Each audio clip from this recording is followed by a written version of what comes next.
Here at home, the wine farmer Vergelegen in the Western Cape says it can now announce the birth of what they call a quagga, a subspecies of zebra. It's part of a project to try and reintroduce the species. The last example of a natural quagga died in a zoo in Amsterdam over 120 years ago. They were hunted to extinction, particularly in the Western Cape. Eben Olderwagen is the environmental project manager for Vergelegen. Eben, good afternoon to you. How have you been able to produce this animal? How did you do it? Good afternoon, Stephen. Yes, so we form part of the quagga project, which is run by the Breeding Society. And they're looking for private land that can house these animals in a protective environment. And this all forms part, as you said, of the breeding program to try and breed back the characteristics of the extinct quagga. So is it genetically the same as the quagga that used to roam in the Western Cape, or is it sort of a zebra that looks like a quagga? So through studies, they've determined that the quagga that went extinct was also a subspecies of the southern plain zebra. And those are the animals that we are currently using to try and replicate these genetical characteristics from. So indirectly, you can say they come from the same linear species, and they are both subspecies from each other that used to historically form part of the main species. Is it just the fact that its stripes are so faint that makes it different? Is that the sort of the main characteristic? That's what we see, obviously.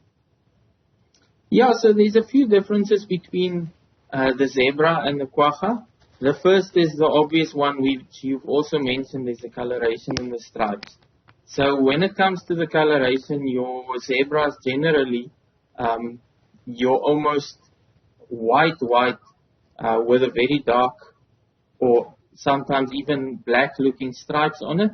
And the stripes are then covering the body completely, head to tail and top to bottom, where with a quagga, what you're looking for is, instead of being a pure white in between the stripes, you're looking for a more lightly brown-colored hide, and then also with a more brownish stripe on it, not almost completely black like on the zebra.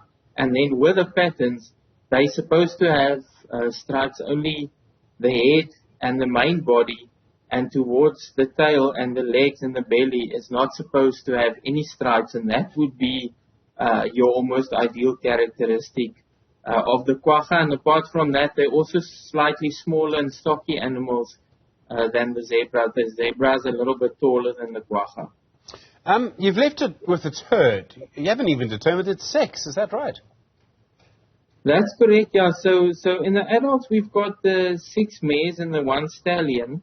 The youngster, the foal, was born early mid-December, but at this stage, it's still a little bit young to determine the sex of the foal. And you're not going to try and get up close, you're not going to dart it or anything like that, you're going to leave it with its herd? No. So we leave it with the herd. At first, after it was born for about a week or two, the entire herd became very skittish, where you could see they're trying to hide the youngster from you. They've now gone back to the normal, more habituated pattern, where they would actually come closer to you. I feed them with some lucerne once a week to keep them a little bit habituated, especially for the environmental tours that we do with the guests on the farm here. But even with that, the age is just too young to try and determine that at this stage. Do you think you'll be able to produce more that look like this? I mean, it may depend on the mare and the stallion.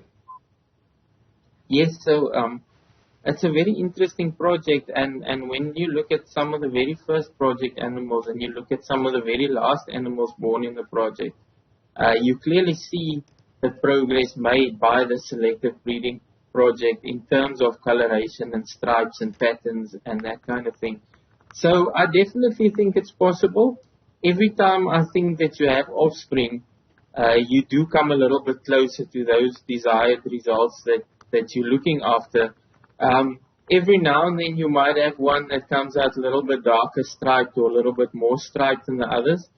But I think in general the project is making very good progress, and it's definitely possible to breed more of these animals that we are looking for. obviously what you would really want is that for this foal, this baby quagga, zebra, whatever we want to call it, to actually then reproduce with another one that looks exactly like it. But presumably it would have to come from a different herd, otherwise it would have the same father. Yes, so that is also how the project is set up, is that this one in our herd was born here now. So in about 2 years from now, along with a lot of other stakeholders in the project, these animals will be studied and monitored, because the colors can also change from now to a year's time. So the best is between 1 year and 2 years old to then start studying the animals, and then exactly what you just mentioned would take place, where animals will then be exchanged from here with animals on another project or on another property, and specific animals that are closest to what you are looking for is then placed together again, and hopefully they will breed out every time a little bit closer to those results that almost exactly replicate the extinct quagga. Eben Olderwagen, thank you very much indeed. I wouldn't want to stop you from going to feed the zebra herd and the baby quagga. I do appreciate the time. Eben is the Environmental Project Manager at Vergelegen. Interesting to see what can be done and what can't be done.